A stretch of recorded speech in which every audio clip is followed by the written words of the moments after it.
China trade, Russian aggression, North Korea nuclear ambitions, just some of the threats that former Vice President warns could cause harm to the United States. Maria sat down exclusively with the former Vice President, Dick Cheney, and for an in-depth interview on these topics and his concerns as President Trump gears up for a historic summit with North Korean dictator Kim Jong-un. And joining us right now to talk more is former Vice President Dick Cheney. Mr. Vice President, it's an honor to see you. Thanks for joining us. It's good to see you again, Maria. Let's first talk about all of the issues of the day. I mean, obviously, this is an incredible moment in time, from North Korea to Iran to China and the rest. Your thoughts on what the most important threats that the United States faces right now? Well, it's, I guess my concern is I sense there's several rising at once. You know, we used to say, well, it's the Russians or it's the Chinese. But I think the Chinese long term are the most serious, have the most capability, and have made some phenomenal gains economically, which they're now converting to better military capability and so forth. The Russians are still governed by Putin. It makes a big difference whether Gorbachev is in town or Putin. And Putin obviously is, I think, looking for opportunities to create more problems in Eastern Europe. He's clearly active now in the Middle East. We drove him out of Egypt in 1973. He's back now in Syria. I look at the situation in Korea, of course, is in a state of flux. Fascinating what's happening. I hope President Trump is successful in his enterprise. Over the years, we've been sort of drawn in on more than one occasion, but so far, this is interesting to say the least. I also worry about Iran. And Iran was a major problem for us to be concerned about in terms of their nuclear developments, their sponsorship of terror, probably the worst terror sponsoring state in the world at the time, and heavily backing the IRGC, Iranian Republican Guard, and so forth. But I also worry about them from the standpoint of proliferation of nuclear weapons.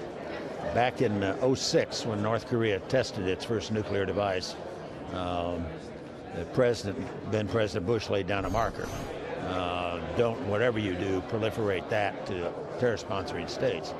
A few months later, I was visited in the West Wing, Steve Adley and I were, by Meir Dagan, head of the Israeli Mossad.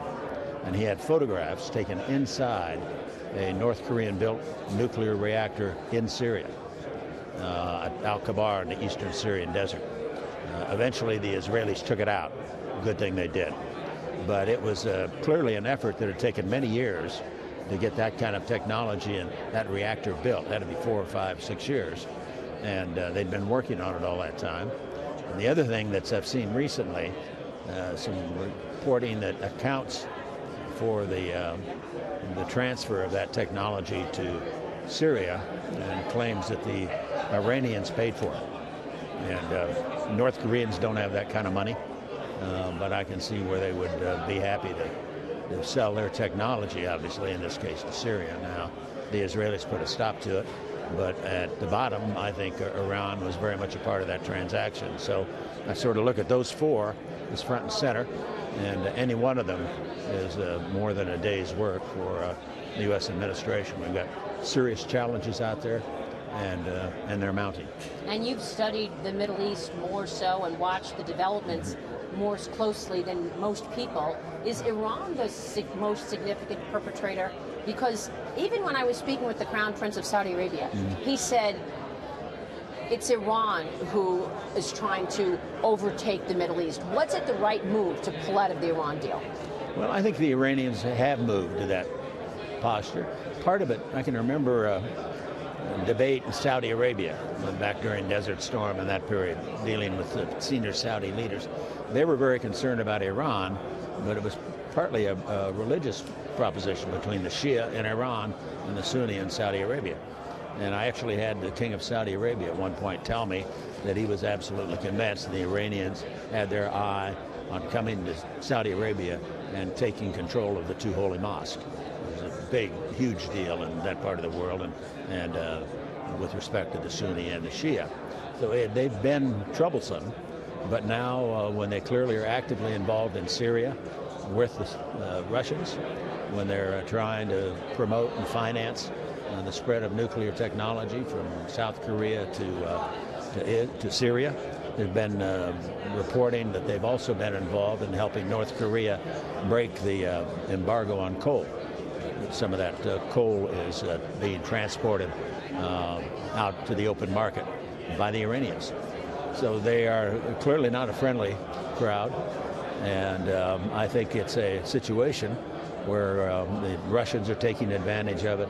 The Syrians clearly are, North Koreans are, the Iranians are.